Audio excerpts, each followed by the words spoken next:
Good evening all. Welcome to my next video. আমার এই ভিডিওটা আজকে ভেরি ইন্টারেস্টিং ভিডিও। কাদের জন্য এই ভিডিওটা আজকে ইম্পর্টেন্ট?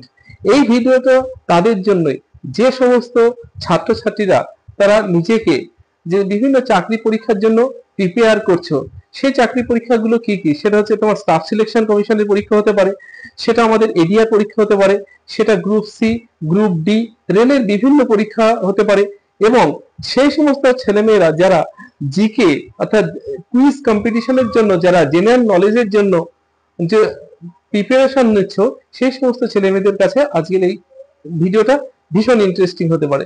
যদি আমার এই ভিডিওটা তোমাদের ভালো লাগে তাহলে অবশ্যই তোমরা লাইক, শেয়ার এবং সাবস্ক্রাইব করবে। Let's start it. আমি আগেই বলেছি যে এই চাকরি পরীক্ষা বা যে নলেজ, যে জ্ঞান ভান্ডার, সেটা আমাদের প্রতিনিয়তই আমাদের আপডেট করা উচিত, এবং সেটা কিন্তু একদিনে আসে না। প্রতিদিন ছোট ছোট করে একটু একটু করে আমাদের ভিতরে যে নলেজ বা জ্ঞানটাকে আপডেট করতে হবে। ছোট ছোট বিন্দুতে একটা সিন্ধুতে পরিণত হবে। যদি যখন তুমি একটা বিরাট বড় জ্ঞানের বহিরে পরিণত হবে, তখন দেখবে তোমার সফলতা, সাকসেস তোমার কাছে এসে তোমার পদচুম্বন করছে। তো আমরা সেই উদ্দেশ্যকে সামনে রেখেই আমার এই ভিডিওটা বানানো। এই ভিডিওটা বানানোর মেন উদ্দেশ্যই হচ্ছে তোমাদেরকে আপডেট করা, তোমাদেরকে ক্রমাগত আমাদের যে জ্ঞান সেটাকে আমাদের ক্রমাগত বৃদ্ধি করা। সর্বোপরি আমরা নিজের পায়ে দাঁড়িয়ে সফলতার শীর্ষে আমরা পৌঁছাবো, এই প্রতিজ্ঞা নিয়েই আমাদের এই ভিডিওটা তৈরি করা। তো আমার যে মেন টপিক আজকে এটা আমি নিয়েছি, সেটা হচ্ছে আমরা জানি আমাদের ইন্ডিয়া, সে আমাদের দেশ হচ্ছে ইন্ডিয়া। সেই ইন্ডিয়ার আমার চারপাশে বিভিন্ন রকম দেশ, তার আন্তর্জাতিক সীমানা রয়েছে।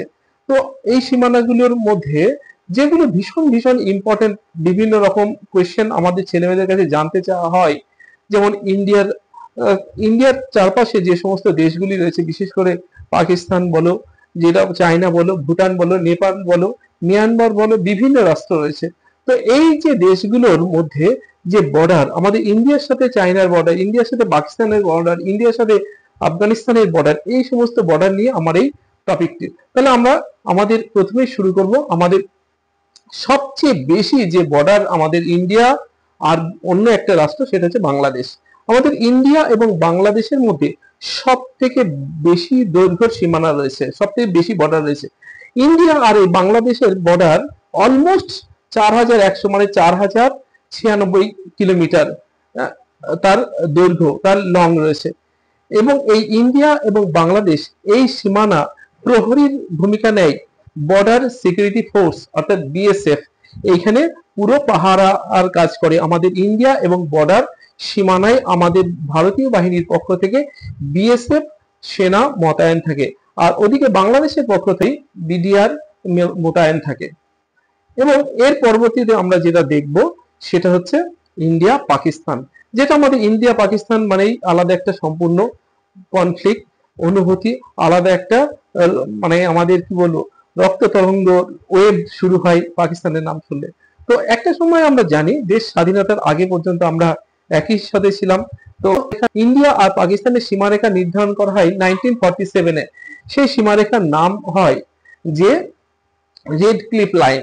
রেড ক্লিফ লাইন ইন্ডিয়া আর পাকিস্তানের সীমানা। তাহলে তোমাদের চাকরি পরীক্ষায় জানতে চাওয়া হয় যে ইন্ডিয়া পাকিস্তানের সীমারেখা যেটা, সেটাকে কি হিসাবে চিহ্নিত করা যায়?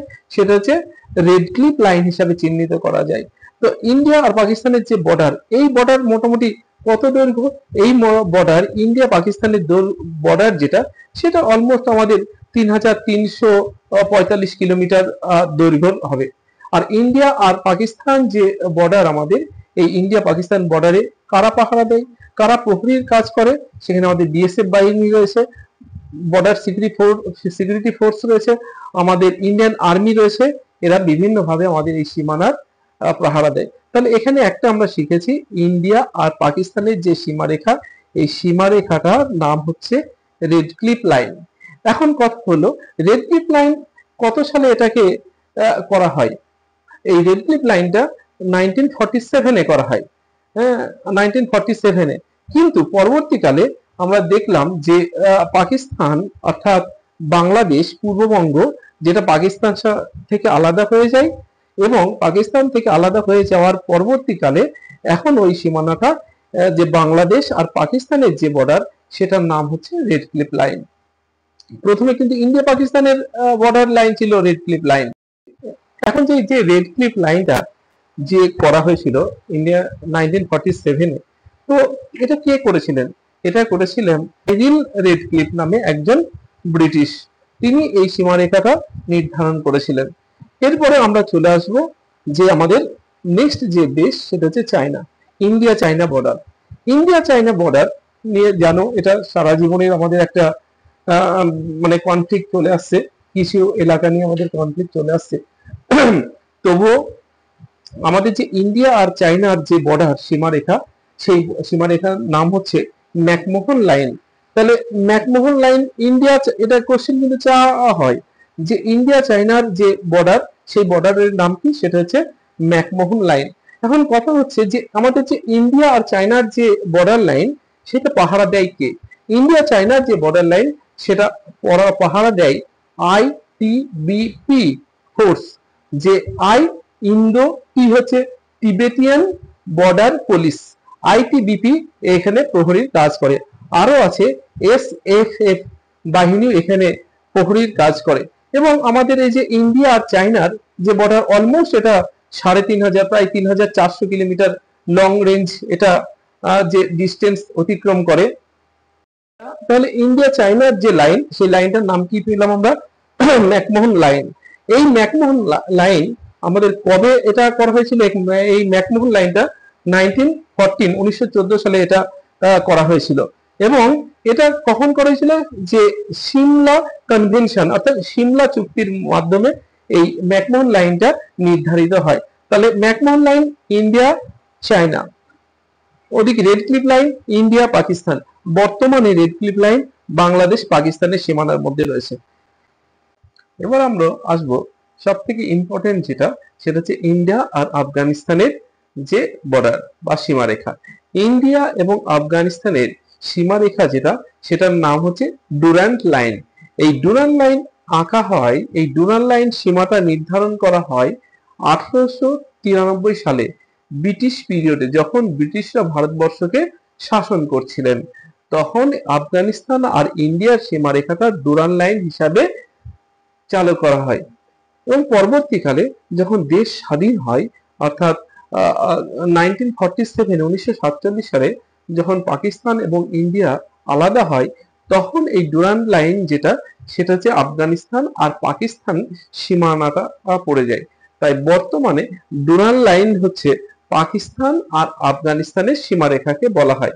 এবং এই ডুরান্ট লাইন প্রথম নির্ধারণ করা হয় 1893 সালে। এটা হচ্ছে আমাদের আফগানিস্তান বর্ডারে। আর এই ডুরান্ট লাইনে হচ্ছে 106 কিলোমিটার এরিয়া রয়েছে। এটা মূলত এই ডুরান্ট লাইনটা লাদাখে এটা আমাদের অবস্থিত। এবং এখানে নানা রকম বিতর্ক রয়েছে। হ্যাঁ, এখানে ইন্ডিয়া মানে সচরাচর মানে ওপেনলি এটাকে ইউজ করতে আমরা পারি না এই ডুরান্ট লাইনটাকে। তো যাই হোক, এখানে এই একটা কনফ্লিক্ট আছে। আর আরেকটা হচ্ছে কি, এই ডুরান্ট লাইনকে বেস করেই ডুরান্ট কাপ যে ফুটবল প্রতিযোগিতা হয়, অর্থাৎ ডুরান্ট কাপ টুর্নামেন্ট হয়।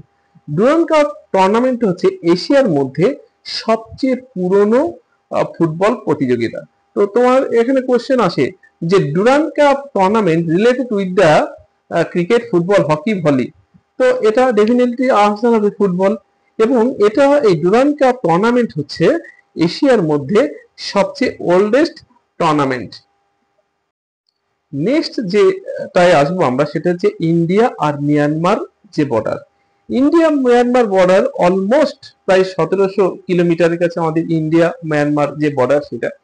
আর এই ইন্ডিয়া মিয়ানমার বর্ডার যারা সুরক্ষা দেয় আমাদের সীমারেখার, যারা প্রহরীর কাজ করেন, তারা হচ্ছেন আসাম রাইফেলস এবং হচ্ছে ইন্ডিয়ান আর্মি। আসাম রাইফেলস এবং ইন্ডিয়ান আর্মি এই দুই বাহিনী আমাদের ইন্ডিয়া এবং মায়ানমারের যে সীমারেখাটা, সেটা তারা প্রহরীর কাজ করে।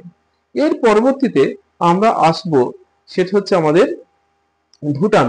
ইন্ডিয়া আর ভুটান, ইন্ডিয়া আর ভুটান এর সীমারেখা কিন্তু বেশি নয়, ওই 578 কিলো 578 কিলোমিটার লং। যে এই 578 কিলোমিটার যে বাউন্ডারিটা, সেটা সুরক্ষা দেয় কে? SSB সশস্ত্র সীমা বল বাহিনী এই ভুটান আর ইন্ডিয়ার যে সীমারেখা রয়েছে সেটা প্রহরীর কাজ করছে। এরপরে আমরা যেটা আসবো সেটা হচ্ছে আমাদের নেপাল। নেপাল নেপাল এবং ভারতবর্ষের যে বাউন্ডারি সেটা হচ্ছে 1752 1752 কিলোমিটার, 1752 কিলোমিটার দৈর্ঘ্য। ইন্ডিয়া আর নেপালের যে সীমারেখা সেটার দৈর্ঘ্য 1752 কিলোমিটার। এখন এই 1752 কিলোমিটার কারা সুরক্ষা দেয়? সেখানে নিয়োজিত থাকে SSB সশস্ত্র সীমা সুরক্ষা বাহিনী, সশস্ত্র সীমা সুরক্ষা বাহিনী। নেক্সট যেটাতে আমরা আসবো সেটা আরেকটি ইম্পর্টেন্ট, এখান থেকে অনেক কোশ্চেন আমাদের চাওয়া হয়, সেটা হচ্ছে যে ইন্ডিয়া আর সুমাত্রা, এটা আমাদের যেটা আমাদের মানে ওয়াটার বডিজ যেটা রয়েছে, যেখানে আন্দামান নিকোবর রয়েছে, ইন্ডিয়ার আন্দামান নিকোবর আর সুমাত্রার মধ্যে যে সীমারেখাটা, তোমরা যদি ইন্ডিয়ার দক্ষিণে চলে আসো তাহলে দেখবে আন্দামান নিকোবর এবং সুমাত্রার যে বর্ডার সেটাকে বলা হয় গ্রেট চ্যানেল। তাহলে গ্রেট চ্যানেলটা হচ্ছে ইন্ডিয়া আর সুমাত্রার মাঝে যে সীমারেখা সেটাকে বলে গ্রেট চ্যানেল। এরপরে যে আরেকটা ইম্পর্টেন্ট রয়েছে সেটা হচ্ছে ইন্ডিয়া এবং শ্রীলঙ্কা। তোমরা যদি ইন্ডিয়ার আমাদের ম্যাপের একদম নিচে দক্ষিণে চলে আসো তাহলে দেখবে যে ইন্ডিয়ার একদম নিচে ছোট্ট একটা বিন্দুর মতো একটা আইল্যান্ড রয়েছে, সেটা হচ্ছে শ্রীলঙ্কা। এই শ্রীলঙ্কার ইন্ডিয়ার মাঝে দেখবে একটা জলবিভাজিকা, সমুদ্র বা জল, এইটার নাম কি? তাহলে কোশ্চেনটা এখানে থাকবে ইন্ডিয়া আর শ্রীলঙ্কার মাঝে যে জলবিভাজিকা রয়েছে তার নাম কি, কিংবা ইন্ডিয়া থেকে শ্রীলঙ্কাকে কোন জলবিভাজিকা যে আলাদা করেছে সেটার নাম হচ্ছে পক প্রণালী। আর এই পক প্রণালীর দৈর্ঘ্য কত? মোটামুটি ভাবে এই পক প্রণালীর দৈর্ঘ্য হচ্ছে 43 থেকে 43 থেকে 107 কিলোমিটার বা 100 কিলোমিটার, এর আশেপাশে অ্যাপ্রক্সিমেট এরকম হবে। এটা পক প্রণালী দ্বারা ইন্ডিয়া থেকে শ্রীলঙ্কাকে বিচ্ছিন্ন করা হয়েছে। এরপরে যেটা আমাদের আরো চাওয়া হয় সেটা হচ্ছে যে ইন্ডিয়া পাকিস্তানের যে বর্ডার সেটাকে আমাদের বলা হয় লাইন অফ কন্ট্রোল। ইন্ডিয়া পাকিস্তানের যে বর্ডার সেটাকে কি বলা হয়? Line of control. আর ইন্ডিয়া চায়নার যে বর্ডার সেটাকে বলা হয় অ্যাকচুয়াল লাইন অফ কন্ট্রোল। এর সাথে আরেকটা থাকে যে 24th and 28th যে প্যারালাল লাইন, 24th এবং 28th যে প্যারালাল লাইন, এটা কোন দেশের বর্ডারে পড়ছে? এটা হচ্ছে ইন্ডিয়া এবং পাকিস্তানের মধ্যে রয়েছে 24th এবং 28th প্যারালাল লাইন। আমাদের এবার যে কতগুলো বর্ডার আছে এই বর্ডারগুলো কিছু কিছু নাম দেয়া হয়েছে, যেখান দিয়ে কি করা হয় বিভিন্ন মানুষ তাদের ভিসা নিয়ে পাকিস্তানে যেতে পারে বা বাংলাদেশে যেতে পারে, বাংলাদেশ থেকে এদেশে আসতে পারে যেতে পারে, বা জিনিস ট্রান্সপোর্ট হয়। এই সমস্ত বর্ডারের তো একটা আছে, যেমন আটারি বর্ডার, আটারি ওয়াঘা বর্ডার, এটা ইন্ডিয়া এবং পাকিস্তানের মধ্যে রয়েছে। আটারি ওয়াঘা বর্ডার এটা ইন্ডিয়া এবং পাকিস্তানের মধ্যে রয়েছে। এই আটারি এবং ওয়াঘা বর্ডার এটা কোথায় অবস্থিত? এটা পাঞ্জাবের অমৃতসরে অবস্থিত। এই আটারি এবং ওয়াঘা বর্ডার দিয়ে যে ভিসা নিয়ে একজন পাকিস্তানি বা একজন ইন্ডিয়ান এই বর্ডার দিয়ে আসা যাওয়া করতে পারে, ভিসা ছাড়া এটা কোনোদিন পসিবল নেই, ভিসা নিয়ে এটা আসা যাওয়া করতে পারে। আটারি এবং ওয়াঘা বর্ডার এটা তাহলে কোথায় অবস্থিত? আটারি ওয়াঘা বর্ডার পাঞ্জাবের অমৃতসরে অবস্থিত। নেক্সট যেটা আমরা দেখব সেটা হচ্ছে আমাদের ইন্ডিয়া চায়নার যে বর্ডারে রয়েছে তোমার নাথুলা পাস। নাথুলা পাস দিয়ে আমরা যারা মানসরোবরে যাই, তীর্থযাত্রীরা যারা মানস সরোবরে যাত্রা করে, মানস সরোবরে যাওয়ার জন্য একদিন মানস সরোবর নিয়ে আমি একটা ভিডিও করব, দেখবে তার কত কিছু ঘটনা রয়েছে। তো সেই মানস সরোবরে যখন যান তখন যাত্রা করে পিলগ্রিমস, অর্থাৎ যারা তীর্থ করতে যান, তারা যাওয়ার সময় সিকিম হয়ে সিকিম হয়ে নাথুলা পাসে তারা সরোবরে যান, তখন তাদের রাস্তার দৈর্ঘ্য অনেকটা কমে যায়। তাহলে নাথুলা পাস ইন্ডিয়া এবং চায়না, সিকিম হয়ে নাথুলা পাস দিয়ে যেতে হয়। আরেকটা বর্ডার আমরা যেটা ইউজ করি সেটা হচ্ছে ইন্ডিয়া বাংলাদেশের হচ্ছে পেট্রাপল এবং বেনাপল।